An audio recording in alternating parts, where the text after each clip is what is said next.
నమస్తే, welcome to వేద తెలుగు. ఇప్పుడు మనతో పాటే ఉన్నారు ప్రముఖ ఆధ్యాత్మికవేత్త జ్యోతిష్య పండితులు కిరణ్ శర్మ గారు. సార్తో మాట్లాడదాం. నమస్తే గురువు గారు. అఖండ ఐశ్వర్యమస్తున్నా. గురువు గారు, మన జాతకంలో గురుబలం పెరగాలంటే ఏం చేయాలి? మంచి ప్రశ్న.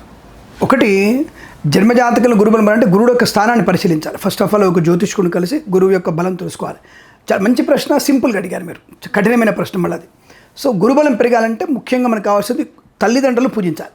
ఓకే. తల్లిదండ్రులు ఎంతగా పూజిస్తే, ఎంతగా వాళ్ళకి నువ్వు సేవ చేయగలిగితే గురుబలం పెరుగుతుంది. అదేమిటండి అంటే, గురువు అంటే తల్లిదండ్రులే గురువులు కదమ్మా. వాళ్ళకి మించిన గురువు ఎవరు ఉంటారు మనకి? ఏ కులం వారు కానీ, ఏ మతం వారు కానీ తల్లిదండ్రులకు మించిన గురువులే ఉండరు కాదు. కాబట్టి అటువంటి తల్లిదండ్రుల్ని ప్రతినిత్యం పూజించాలి. తల్లిదండ్రులలో తండ్రి లేడు, తల్లి ఉంది, లేదా తల్లి లేదు, తండ్రి ఉన్నాడు. ఆ ఇద్దరిని ఒకళ్ళు చూసుకోవాలి. ఒక్కోసారి ఇద్దరు ఉండరు. ఇప్పుడు నాకు తల్లిదండ్రులు ఇద్దరు లేరు, కానీ ఆ ఇద్దరి ఫోటోకి మనము ఒక 5 నిమిషాలు ధ్యానం చేసుకోలేవా? 24 గంటలు 5 నిమిషాలు భగవంతునికితో సమానంగా, భగవంతుని కంటే ఎక్కువ వాళ్ళకి ధ్యానం చేసుకోవాలి.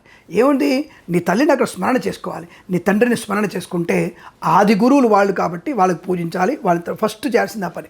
దానివల్ల 50% గురుబలం మీకు అనుకూలంగా మారుతుంది. గురువుడు నీచబడ్డా సరే, జాతకంలో గురుడు మకరంలో ఉంటాడు, మకరం ఉంటే నీచ స్థానం. మకరంలో గురుడు ఉన్నా సరే మీకు అనుకూలవంతమైన శుభయోగాన్ని కలిగిస్తాడు. తల్లిదండ్రులు పూజిస్తేనే బతుకున్నారు వాళ్ళు, మంచి శుభ్రంగా ఉన్నారు. రోజు వాళ్ళ కాళ్ళు కడగండి. ఎంతసేపు పడుతుంది మనకి? 5 నిమిషాలు. అమ్మ కాళ్ళు, నాన్న కాళ్ళు కడిగి 2 పూలు వేసి వాళ్ళ కాళ్ళు నమస్కారం చేసుకొని నీ పని మీద వెళ్ళిపో.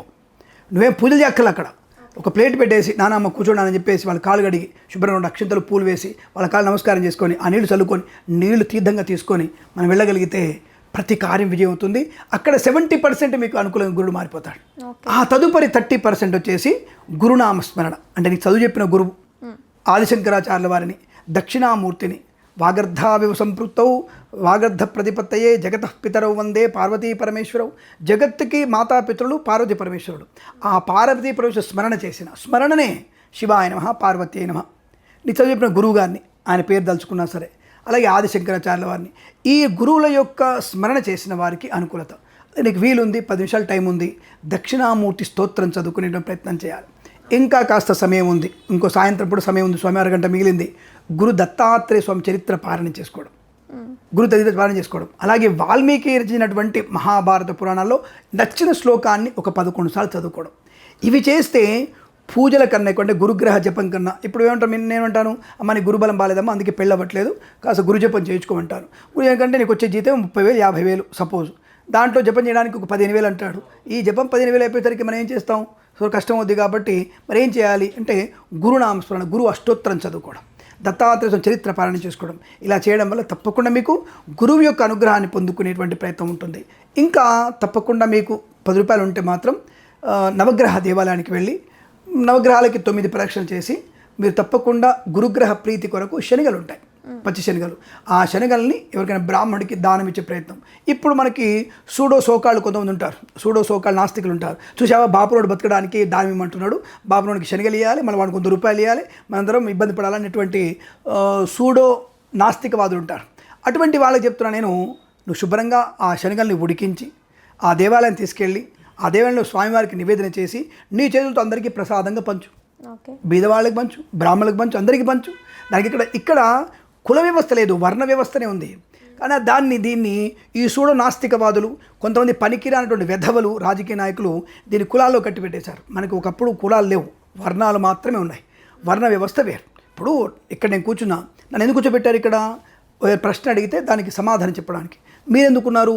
ఒక మంచి విషయాన్ని 10 మంది పెంచడానికి, ప్రశ్నించడానికి మీరు ఎక్కడ ఉన్నారు? కెమెరామెన్ ఎందుకున్నాడు? కెమెరా బాగా వస్తుందా లేదా, అమ్మాయి అందం కనబడుతున్నా లేదా, మాటలు వినబడుతున్నా లేదా, గురుగారు బాగా కనబడుతుంది చూడడానికి ఆయన పని. ఆయన ఇక్కడ, నేను అక్కడ, నువ్వు ఇక్కడ కూర్చుంటే పని అవుతుందా? ఇది వర్ణం. నా వర్ణ వ్యవస్థ నాది, నీ వర్ణ వ్యవస్థ ఇది, ఆయన వర్ణ వ్యవస్థ ఆయనది. దీని వర్ణ ఒక వ్యవస్థగా మార్చుకున్నారు. ఇది మాత్రమే ఉంది తప్ప ఇక్కడ నువ్వు నేను అన్నటువంటిది, నేను బాపను, నువ్వు కోమటి, నువ్వు మాదిగా, నువ్వు మాల, నువ్వు రెడ్డి, నువ్వు కుమ్మరి అని ఎక్కడ చెప్పలేదు. అది అబద్ధం. అది కేవలం ఈ చూడో నాస్తికవాదులు లేనిపోని బ్రాహ్మణత్వం మీద, లేనిపోయినటువంటి సనాధర్మం మీద నింద మోపే ప్రయత్నం చేస్తారు. అంతే ఇంకోటి ఏం చేయాలి, వీళ్ళకి సాధ్యం కాదు. అదే వీళ్ళు మసీదులకు వెళ్ళి మాట్లాడమని చెప్పండి, అదే చర్చికి వెళ్ళి మాట్లాడమని చెప్పండి. వీళ్ళని చర్చిలలో ఫాదర్లు చేసేటువంటి నీళ్లు చల్లడం, అది పన్నీరు చల్లడం, తీసి వాడు నడుస్తున్నాడు, నడువు నీ కళ్ళు వస్తున్నాయని చెప్పేసి, పక్కీలు చేసేటువంటి నెత్తి అది నెమలితో కొట్టేసి తీక అచ్చా బనగయ అంటే అవుతుందా వాళ్ళకి? దాన్ని మాత్రం ఎందుకు విమర్శించరు వీళ్ళు? దీన్ని మాత్రం ఎంతమంది విమర్శిస్తారు? ఎవరో సన్యాసి గురించి మాట్లాడతారు, ఇంకో దిగంబర సన్యాసి మాట్లాడతారు, మాలాంటి వాళ్ళు జోషి గురించి మాట్లాడతారు. మీకు దమ్ము లేదా? అడిగేవాళ్ళు లేక నాలాంటి వాడు ఉంటాడు ఎక్కడో దగ్గర, అప్పుడు మీకు సూడో నాస్తిక వాళ్ళ తలకాయ పెక్కువద్దు నా వల్ల. కాబట్టి ఇటువంటివన్నీ కూడా మనం ఏదైతే మీరు అడిగారు, గురువు తల్లిదండ్రులు దండం పెట్టడం తప్ప? నాస్తికుడు ఎవడైతే నువ్వేంటి తల్లిదండ్రులు చేయమన్నా, లేదు ఆవును పూజించమన్నా, ఆవును పూజిస్తే నష్టం ఏంటి నీకు? ఈ గురు దత్తాత్రేయ స్వామి నువ్వే స్మరణ చేసుకోమని చెప్తున్నా, దానం ఇమ్మని చెప్పిన. బ్రాహ్మణికి శని దానం ఇస్తే నీ 100 రూపాయలతో వాడు ఇల్లు కట్టుకుంటాడా? కాబట్టి ఏది మనం చేస్తున్నామో ఆచరణ యోగ్యంగా ఉండాలి. అవతలి వాడికి మన వల్ల 10 రూపాయలు కడుపు ఉండాలి. అవతలి జీవికి మనం అన్నం పెడుతున్నామో మనకు సుఖము ప్రశాంతత వస్తుంది. కాబట్టి నువ్వు అక్కడ బ్రాహ్మణికి ఇవ్వకుండా అందరికీ శనగలు ఆ శనగలు అందరికీ కూడా ప్రసాదంగా అంటే ఉడికించి కారం వేసి దాంట్లో మిరపకాయలు వేసేసి వేయిస్తారు కదా, అటువంటివి నివేదన చేసి ప్రసాదంగా ఇవ్వండి.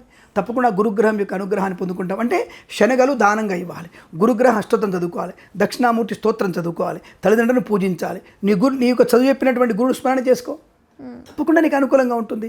ఈ విధానం వల్ల గురువు యొక్క సంపూర్ణ అనుగ్రహాన్ని పొందుకొని వివాహం అవుతుంది, సంతానం అవుతుంది, ధనయోగం ఉంటుంది, ఐశ్వర్యం ఉంటుంది, విద్యా సంపద ఉంటుంది, విదేశీయానం కూడా ఉంటుంది, వ్యాపార లాభం కూడా ఉంటుంది.